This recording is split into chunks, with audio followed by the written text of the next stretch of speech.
ছোট্ট এক গ্রামে থাকত আমিনা নামে এক মেয়ে।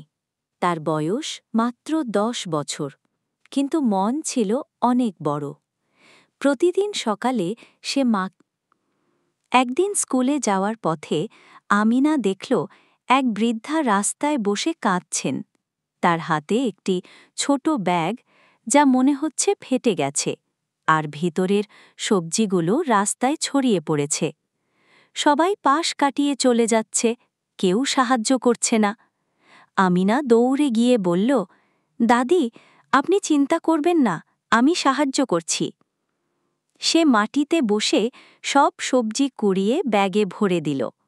বৃদ্ধা হাসলেন, বাবা, তুমি আমার নিজের নাতনির মতো। তিনি আমিনাকে আশীর্বাদ করলেন। আমিনা কিছু না বলেই স্কুলে চলে গেল, কিন্তু তার মন ভরে গেল আনন্দে। কিছুদিন পর সেই বৃদ্ধা স্কুলে এলেন। তিনি শিক্ষকের হাতে একটি খাম দিয়ে বললেন, এই মেয়েটি আমিনা আমাকে যেদিন সাহায্য করেছিল, সেদিন থেকে আমি ঠিক করেছি ওর পড়ার দায়িত্ব আমি নেব।